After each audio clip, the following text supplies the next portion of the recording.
Lucas Wright stood tall by the window of the meeting room on the spaceship Horizon Dawn. Earth looked small and blue from up here. Lucas adjusted his blue commander uniform and took a deep breath. Today was important. Today they would meet aliens for the first time. "They're coming," said Olivia Blackwood. She stood next to Lucas with her tablet in hand. Her dark hair was tied back and her eyes never left the screen. "The alien ship will dock in 5 minutes," Lucas nodded. After 15 years working in space, he thought he had seen everything. But real aliens? That was new even for him. "What do we know about them?" Lucas asked. "Almost nothing," Olivia said. "They call themselves the Celestials. They showed up 3 days ago and asked to talk. That's all we know." The room filled with important people, military officers in stiff uniforms, scientists with curious eyes, government officials looking nervous. Admiral Catherine Donovan walked in last. Her gray hair and stern face commanded respect from everyone. "Remember," Catherine said to the group, "we represent all humans today. Be polite but careful. We don't know what they want." A light flashed on the wall. The alien ship had connected to theirs. Lucas felt his heart beat faster. The door at the end of the room slid open. A tall figure stepped through and everyone gasped. She was beautiful in a strange way. Almost 7 feet tall with skin that shimmered like pearls in sunlight. She had 4 arms, not 2. Her eyes were large and changed colors like moving rainbows. She wore something like a dress made of flowing material that seemed to move on its own. "I am Amara Vex," the alien said. Her voice sounded like many voices speaking together in perfect harmony. "I bring greetings from the celestial people." Lucas stepped forward. "Welcome aboard the Horizon Dawn. I am Commander Lucas Wright, Earth's diplomatic officer." Amara looked at him. Her eyes changed from purple to a deep blue. "The pleasure is mine, Commander." For the next 2 hours they sat at a large table and talked. Amara explained that her people had been watching Earth for some time. They wanted to form an alliance. "There are dangers in space you have not yet met," she said. "The Void Hunters approach your part of space. Without help from each other, both our kinds will die." "Who are these Void Hunters?" Admiral Catherine asked. Amara's eyes darkened. "They destroy everything they find. They have chased us across many star systems." Lucas noticed something odd. When Amara talked about certain things, a small muscle near her neck twitched. Was she nervous, lying? He couldn't tell. Olivia seemed to notice too. She kept writing notes and giving Lucas questioning looks. "We need access to your quantum research," Amara continued. "Together we can build defenses against the Hunters." Admiral Catherine frowned. "That research is very secret. Why do you need it?" "To build shields that can protect both our worlds," Amara said smoothly. That neck twitch appeared again. After the meeting, Amara asked for a place to stay on the ship. "I wish to learn more about humans while our people talk," she said. "Of course," Lucas replied. "We have guest quarters ready for you." "If possible," Amara said, looking at Lucas with those color-changing eyes. "I would like quarters near yours, Commander. As the diplomatic leader, I feel most comfortable discussing matters with you." Admiral Catherine looked like she wanted to say no, but Lucas agreed before she could speak. Something about Amara pulled at him in a way he couldn't explain. That night, Lucas couldn't sleep. He kept thinking about Amara and her strange beauty, her warnings about the Void Hunters, the way her eyes changed colors when she looked at him. A soft knock on his door surprised him. He opened it to find Amara standing there. "I apologize for the late hour," she said, "but there are things I must tell you that the others cannot hear yet." Lucas let her in, knowing he probably shouldn't. The security cameras in the hallway would have seen her come in. "The danger is worse than I said today," Amara told him. "The Void Hunters will be here within weeks, not months. Why tell just me?" Lucas asked. Amara moved closer. She smelled like a summer storm. "Because I sense you are different. You can understand things the others cannot." One of her 4 hands touched his arm gently. Lucas felt a strange warmth spread from that touch. "My people can form special connections with those we trust," she said. "I feel such a connection beginning with you." Lucas knew he should step back, but he couldn't make himself move. "What kind of connection?" "One that will help our people work together," she said. Her eyes swirled with colors he had never seen before. When she left an hour later, Lucas felt different. His mind was full of new ideas. They needed this alliance. They needed to trust the Celestials. He would convince the others tomorrow. What he didn't know was that Olivia had been watching from a hidden spot down the hall. She saw Amara leave his room, and she saw the strange glow that seemed to pulse under Lucas's skin afterward. She also didn't know that the security cameras had mysteriously stopped working for exactly 17 minutes while Amara was in Lucas's room. The next morning, Lucas spoke strongly in favor of the Alliance at the meeting. He even suggested giving the Celestials access to Earth's quantum labs. Admiral Catherine looked surprised at his change of heart. Olivia looked worried, and Amara just smiled, her rainbow eyes fixed on Lucas with an expression that might have been affection, or something else entirely. On the far edge of the solar system, where no human sensors could detect them yet, dark ships began to gather. The Void Hunters had arrived earlier than expected, and they were hungry. The Earth Defense Council gathered in the large meeting room.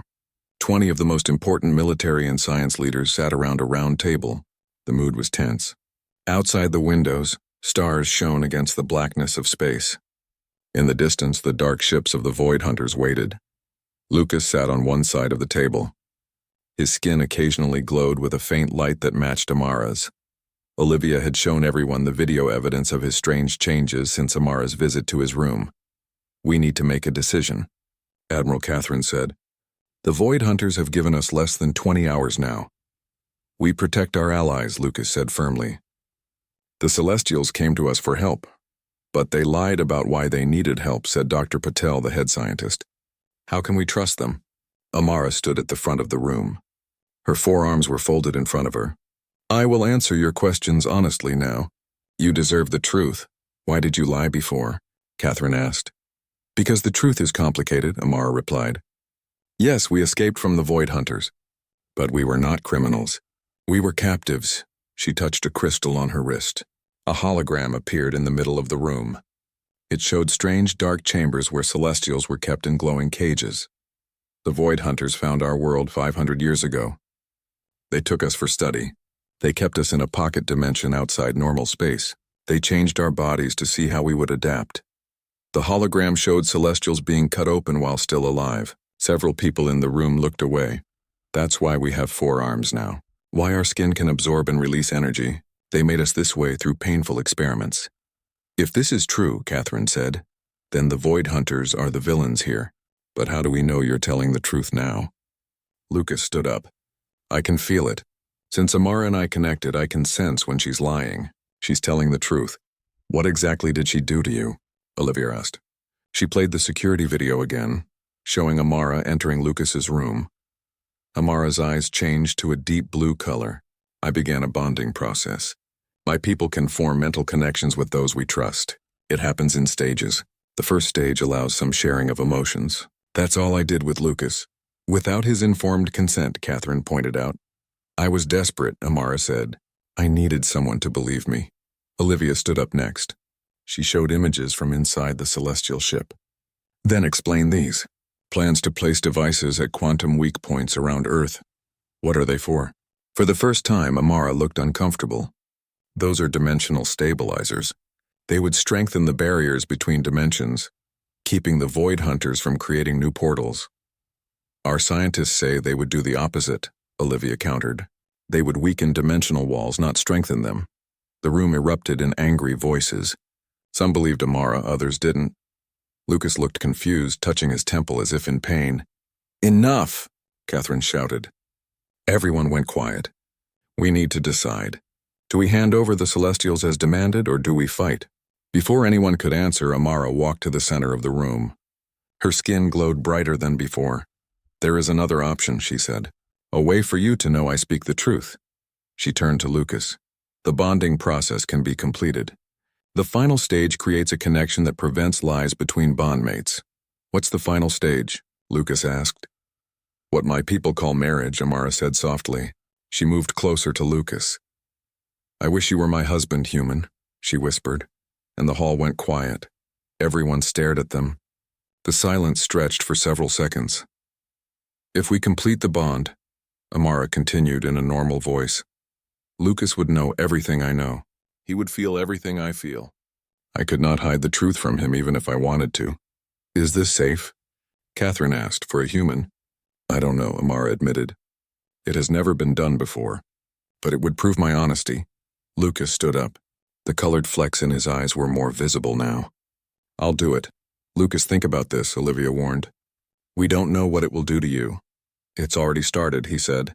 I can feel her emotion, sense her thoughts, but not clearly enough to be certain. Dr. Patel stepped forward. If we monitor him during this process, we might learn more about the Celestials. It could give us an advantage either way. Catherine looked troubled. Lucas, are you volunteering for this? Yes, he said firmly. I believe Amara is telling the truth about the Void Hunters. But we need to be sure. The ship suddenly shook. Alarms blared. The communication officer's voice came over the speakers. Admiral, the Void Hunters are moving closer. They're demanding an answer now. Catherine made a quick decision. Tell them we're still discussing their demand. We need more time. She turned to Amara and Lucas. How long does this bonding process take? 72 hours, Amara said. We must remain in physical contact for most of that time. We don't have 72 hours, Catherine said. We can accelerate it, Amara suggested. But it would be more dangerous. How dangerous? Lucas asked. Your mind might break, or we might both die if the connection forms incorrectly. Lucas didn't hesitate. Let's do it. Catherine ordered a special room prepared with monitoring equipment.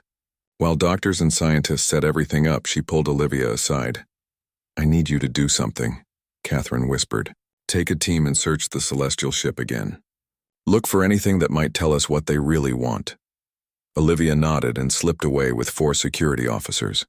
In the prepared room, Lucas sat on a bed with sensors attached to his head and chest. Amara sat facing him. All 4 of her hands held his. Are you ready? She asked. Yes, Lucas said. His voice sounded strange, like it had echoes. Amara's skin began to glow brighter. The light spread to Lucas through their connected hands. Both of them closed their eyes. Dr. Patel watched the monitors. His brainwaves are changing to match hers. Heart rate increasing. Body temperature rising. Catherine watched through a window. How long will this take? At the accelerated rate? About 6 hours, Dr. Patel said. If he survives. Outside the ship, the Void Hunter vessels moved into a battle formation. Time was running out. In another part of the ship, Olivia and her team carefully entered the celestial vessel again. This time they went deeper, past the main computer room into areas that looked like living quarters. In what appeared to be Amara's room, Olivia found a hidden compartment containing a small crystal device. When she picked it up, it projected a message in celestial language. One of her team members, a linguist, translated the key parts. Use Earth as the focal point. When the hunters engage, open the gateway to the safe dimension. Leave this universe to collapse. Olivia's eyes widened. We need to stop that bonding, now! Admiral Catherine Donovan did not trust the alien visitor. After 30 years protecting Earth, she knew when something felt wrong. She sat in her private office on the Horizon Dawn and read the treaty papers again. The Celestials wanted too much access to Earth's quantum labs. Why? Come in, she called when someone knocked on her door. Olivia Blackwood entered and closed the door quickly. Admiral, we need to talk about Commander Wright. Catherine nodded. He's acting strange. Yesterday he questioned everything about the Alliance. Today he's the Celestials' biggest supporter. Something happened last night, Olivia said. She placed her tablet on the desk and showed security footage. Amara visited his room for 17 minutes. The hallway cameras caught her entering and leaving, but the cameras inside his quarters went dark during that time. Disabled? Yes, and look at this. Olivia swiped to another video. This one showed Lucas this morning. When he thought no one was looking, his skin glowed faintly with the same pearly light as Amara's. Catherine stood up. We need to find out what she did to him. I have a plan, Olivia said. But first we should check their ship. Later that day, while Amara attended meetings with Earth scientists, Catherine and Olivia used their security codes to enter the docking bay where the celestial ship rested. It looked like a giant crystal, with smooth sides that reflected light in rainbow patterns. How do we get in? Catherine whispered. Olivia held up a small device. This might help. It copies electronic signals. When Amara opens her ship, this will record the code she uses. They waited for 3 hours in a hidden spot. Finally, Amara returned and touched the side of her ship. A doorway appeared. Olivia's device blinked green. Got it, she whispered. They waited until Amara left again for another meeting. This time when they approached the ship, Olivia used her device. The door appeared just like before. Inside, the ship was larger than it looked from outside. Strange lights pulsed along crystal walls. The air smelled like flowers and lightning. This way, Catherine said, following a map on her tablet. The main computer should be ahead. They found a room filled with floating crystal screens. Olivia connected her tablet to one of them. I can't read their language, but I can copy their data, she said. Give me 10 minutes. Catherine walked around the room looking at strange devices and containers. In one corner, she found something that made her blood run cold. A large map of Earth showed glowing dots at specific locations, all major quantum research sites. Olivia, she called softly. Look at this, Olivia joined her. Those are quantum fault lines, places where dimensional barriers are weakest. She pointed to notes beside the map. I think they're planning to place devices at these locations. What kind of devices? I don't know yet, but... Olivia stopped as her tablet beeped. I've got their files. We need to go. They left the ship and sealed the entrance behind them. No one saw them return to Catherine's office. For hours, they studied the files Olivia had stolen. Most were in the celestial language, but some had English translations. Look at this, Olivia said. The Void Hunters aren't attacking the Celestials. They're chasing them. Catherine read the file. It says the Celestials escaped from some kind of containment dimension. The Hunters are trying to put them back. But why? Are the Celestials dangerous? Before Catherine could answer, an alert sounded throughout the ship. All senior officers were called to the command center. When they arrived, Lucas was already there, standing too close to Amara. His eyes looked different somehow, with small flecks of color that hadn't been there before. Our long-range sensors detected something, said the sensor officer, a large tear in space near Neptune. On the main screen they watched as darkness spread across the stars. From this darkness emerged ships that looked like they were made of solid shadow. The Void Hunters, Amara said, her voice trembling. They found us sooner than I expected. A message came through on all channels. A deep voice spoke in perfect English. Humans of Earth, we are the Void Hunters. The beings you call Celestials are fugitives from justice. Surrender them to us or face the consequences. Lucas stepped forward. We won't abandon our allies. Catherine pulled him aside. Lucas, we need to talk. There's something you don't know about the Celestials. There's no time, Lucas said. His eyes flashed with colors like Amara's. We need to prepare our defenses. The Celestials aren't telling us everything, Catherine insisted. Olivia and I found what, Admiral? Amara appeared beside them. Did you enter my ship without permission? Catherine stood tall. Yes, because something didn't feel right. And we were correct. You're not refugees. You're escaped prisoners. The room went silent. Everyone stared at Amara. Is this true? Lucas asked Amara. For the first time since her nighttime visit, he looked uncertain. Amara's 4 hands moved in complex patterns. It's not that simple. Explain it then, Catherine demanded. The Void Hunters created my people as experiments, Amara said. They kept us in a pocket dimension, studying us, using us. We escaped. Now they want their property back. That's not all, Olivia said. She showed everyone her tablet. They plan to place devices at quantum weak points around Earth. Devices that could tear open dimensions. Lucas looked at Amara with confusion in his eyes. Why didn't you tell me the whole truth? Because you wouldn't have helped us, Amara said softly. And we need your help to survive. The ship shook as something hit it. Alarms blared. The Void Hunter fleet is firing warning shots, said the tactical officer. They're demanding we turn over all Celestials within one Earth day or they'll attack. Lucas looked torn between his duty to Earth and whatever connection he now had with Amara. Catherine watched him carefully, wondering what Amara had done to him during those 17 minutes in his room. We need time to decide, Catherine said. Tell the Void Hunters we need 24 hours to consider their demand. As the others left to carry out her orders, Catherine pulled Olivia aside. Keep watching both of them, she whispered. Something isn't right about their connection, and find out what those devices are supposed to do. Olivia nodded and slipped away. Catherine stayed in the command center, watching the Void Hunter ships on the screen. They looked like holes in reality, places where light and matter simply stopped existing. Whatever the truth was about the Celestials, Earth was now caught in the middle of a war it didn't understand. And time was running out to pick the right side. Olivia ran through the corridors of the Horizon Dawn, the crystal device clutched in her hand. Security officers followed close behind her. She had to reach Admiral Catherine before the bonding between Lucas and Amara went too far. She burst into the observation room where Catherine watched the bonding process. "Admiral, we need to stop this now." Catherine turned, surprised. "What did you find?" Olivia held up the crystal device. "Evidence that the Celestials plan to use Earth as some kind of sacrifice. They want to create a massive dimensional event that will allow them to escape to a safe dimension while our universe collapses." Catherine looked through the window at Lucas and Amara. They sat perfectly still, hands connected, both glowing with pearly light.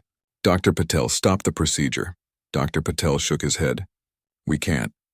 At this stage, separating them could kill them both.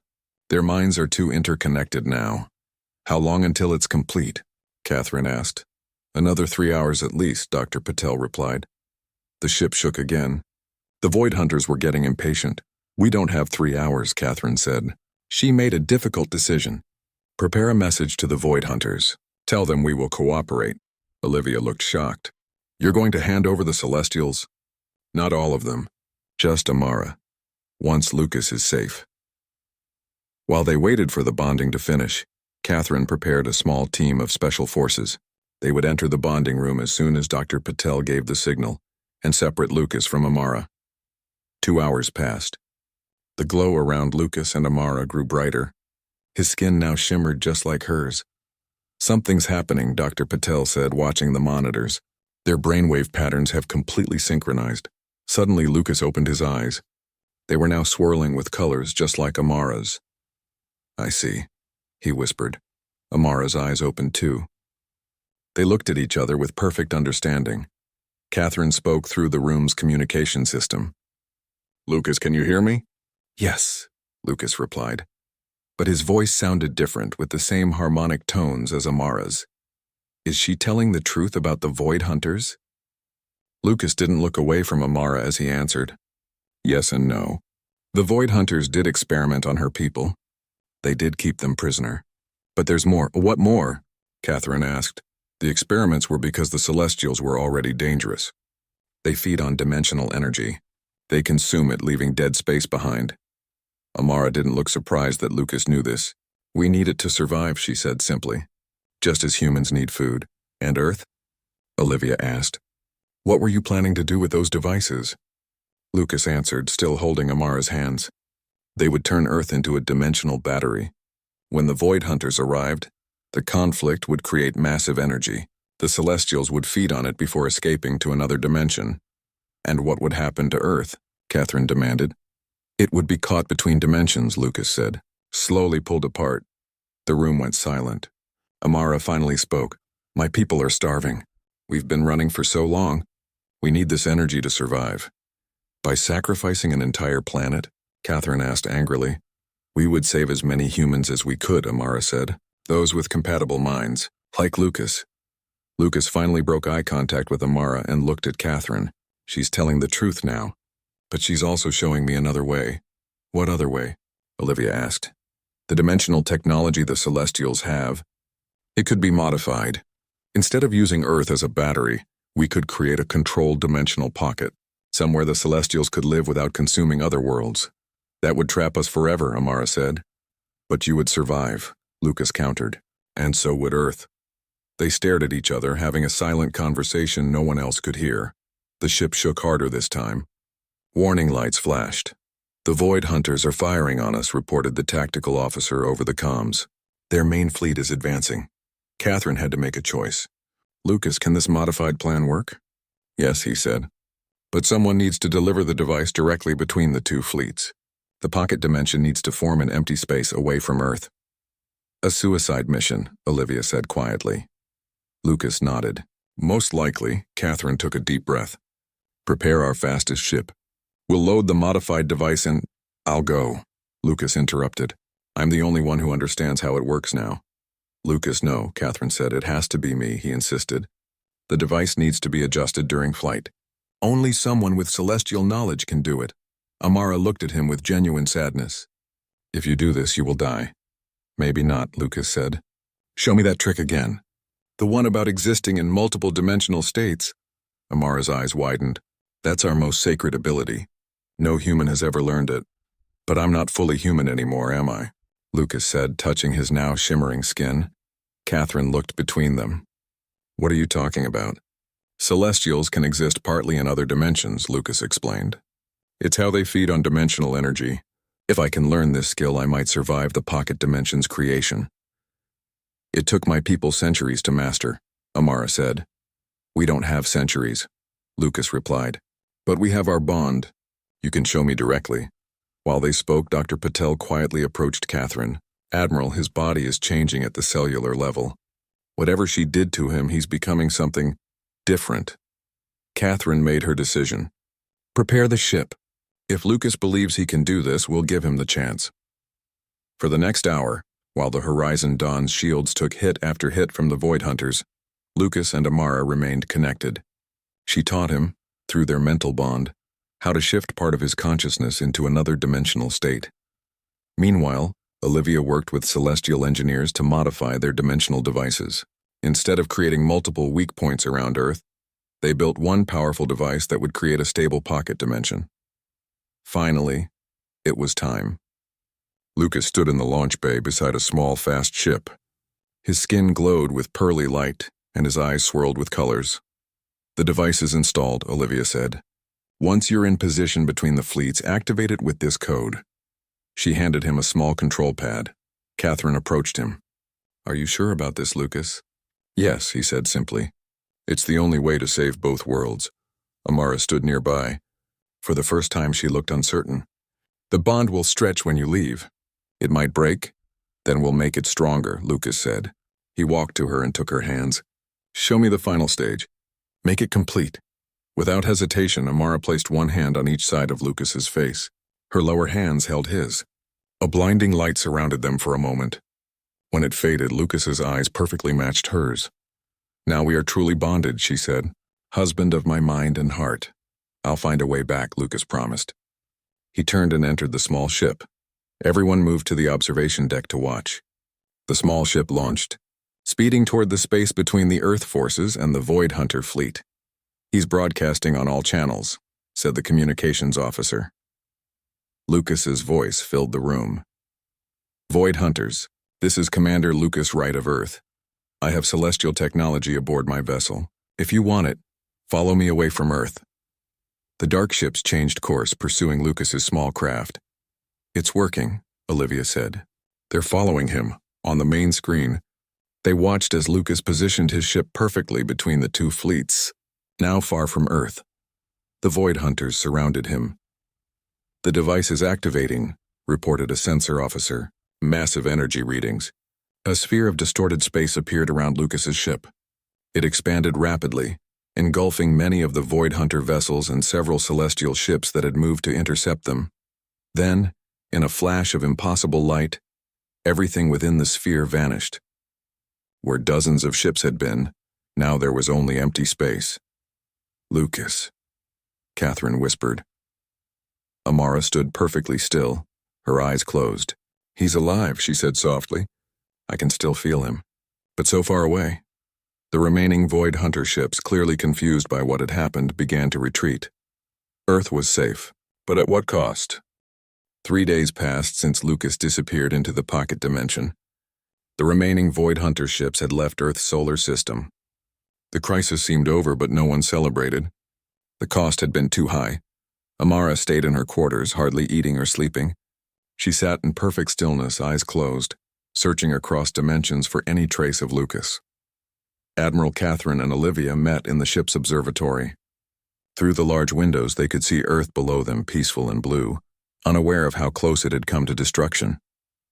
The Celestials want to leave, Olivia said. Their ship is ready. They're asking for Amara. What do you think? Catherine asked. Can we trust them now? Olivia thought for a moment. Lucas trusted them enough to sacrifice himself. And without Amara, they seem less dangerous. But Amara is different, Catherine said. Her bond with Lucas changed her too. As if summoned by their conversation, Amara entered the observatory. She looked weaker, her usual glow dimmed, Her eyes had stopped changing colors, settling on a deep blue that reminded them of Lucas. "May I join you?" she asked. Catherine nodded. Amara stood by the window looking out at the stars. "My people want to leave. They're afraid more void hunters will come." "Will they?" Olivia asked. "Eventually," Amara said. "But not soon. They lost many ships in the pocket dimension. Will you go with your people?" Catherine asked. Amara turned to face them. "No, I will stay. As long as there's any chance Lucas survived." "You said you could still feel him," Olivia remembered. "Yes, but very faintly. The bond stretches across dimensions now. It's like hearing someone call your name from very far away." Catherine sighed. "We've searched the area where the pocket dimension formed. There's nothing there now, not even debris. That's because he's not in normal space anymore," Amara explained. "He exists between dimensions now. If he survived, he would need to find a way to reach back into our dimension." "Is that possible?" Olivia asked. "I don't know," Amara admitted. "No one has ever done it before." A young officer entered the observatory. "Admiral, we're detecting a strange energy reading from your private quarters." "Security is investigating," Catherine frowned. "I didn't authorize any equipment in my quarters." They hurried to Catherine's room. Security officers stood outside looking confused. "It started about 10 minutes ago, Admiral," one officer reported. "A light appeared in the middle of your room. It's getting bigger." Catherine carefully opened the door. In the center of her room floated a small ball of light. It pulsed gently, growing slightly larger with each pulse. "It's a dimensional tear," Amara whispered, her voice filled with hope. "Someone is trying to break through." The light expanded suddenly, filling the room with brightness. Everyone covered their eyes. When they could see again, a figure stood where the light had been. It was Lucas, but changed. His skin glowed with the same pearly light as Amara's. His eyes swirled with colors. He looked solid, but somehow not quite there, as if part of him existed somewhere else. "Lucas?" Catherine asked carefully. He smiled. "It's me, Admiral. Most of me, anyway." Amara moved forward, her hands reaching for him. "You survived." "Barely," Lucas said. "The pocket dimension formed correctly. The Celestials and Void Hunters are contained inside it. I managed to partly shift my consciousness as the dimension closed, just like you taught me." "Where have you been?" Olivia asked. "Everywhere." "Nowhere." Lucas shook his head. "It's hard to explain. I existed between dimensions trying to find my way back. I could feel Amara's mind guiding me." "Can you stay?" Catherine asked, noticing how his form occasionally flickered. Lucas looked sad. "Not completely. Part of me is still anchored to the pocket dimension. I can visit, but I can't fully return." Amara touched his face. Though her hand should have passed through him, it didn't. "The bond lets me touch you." "Yes," Lucas said. "Our minds are still connected across dimensions. That's how I found my way back to this exact spot." Over the next few days, scientists studied Lucas's condition. Dr. Patel confirmed what Lucas had already told them. He existed in multiple dimensional states simultaneously. He could appear in their dimension for a few hours at a time, before needing to return to his between state. The celestial ship departed with most of Amara's people. Some chose to stay on Earth as ambassadors, teaching humans about dimensional science and learning, about human culture in return. Amara remained on the Horizon Dawn. She and Catherine worked together to establish new protocols for dealing with dimensional beings. Olivia led a team studying the technology recovered from the celestial ship, making sure it would never be used to harm Earth. 1 month after his return, Lucas stood with Amara in the observatory. It was late and they were alone. Outside the window, Earth turned slowly below them. "The other Celestials in the pocket dimension," Amara asked. "How are they?" "Adapting," Lucas said. "The dimension is stable. They have enough energy to survive without consuming worlds. Some have even made peace with the Void Hunters. And you? Are you happy in your in-between state?" Lucas thought for a moment. "I'm different now. Neither fully human nor celestial. I can see things others can't, go places no one else can reach." He took her hands. "But I miss being here completely." "Our scientists are working on a way to bring you back permanently," Amara said. "I know, but it might not be possible." He looked into her eyes. "If they can't bring me back to this dimension fully, would you consider joining me in mine?" Amara looked surprised. "You mean Exist as you do? Between dimensions? Yes, we could be together completely then. Our bond would be even stronger. She touched his shimmering face. You would want that? Even after I nearly led your world to destruction? You changed. I changed. We both found something more important than survival. What is that? Understanding, connection, love. Amara smiled. Her skin brightened to match his glow. Yes, I would join you. In the months that followed, Amara learned the dimensional shifting technique that Lucas had mastered. Dr. Patel monitored her progress, amazed at how the bond between her and Lucas made the learning process faster. Finally, the day came when she was ready. They stood together in the observatory one last time, saying goodbye to Catherine and Olivia. Will we ever see you again? Catherine asked. Sometimes, Lucas promised. We'll check in. There are other dimensional beings out there, some friendly, some dangerous. Earth will need guides. Ambassadors between worlds, Olivia said with a smile. Lucas nodded. Exactly. Amara took Lucas's hands in all four of hers. Their bodies began to glow brighter and brighter. Thank you, Lucas said to his friends, for trusting me, for giving both our worlds a chance. The light around Lucas and Amara grew until it was hard to look at them. Their forms became less solid, more like patterns of light and energy. Goodbye for now, Amara's voice echoed. Then they were gone, leaving only a fading glow that slowly disappeared. Catherine and Olivia stood in silence for a long moment. Do you think they'll be happy? Olivia finally asked. Catherine smiled. I think they already are. Later that night, as Catherine prepared for sleep in her quarters, she noticed something on her desk that hadn't been there before. A small crystal flower unlike any earth plant.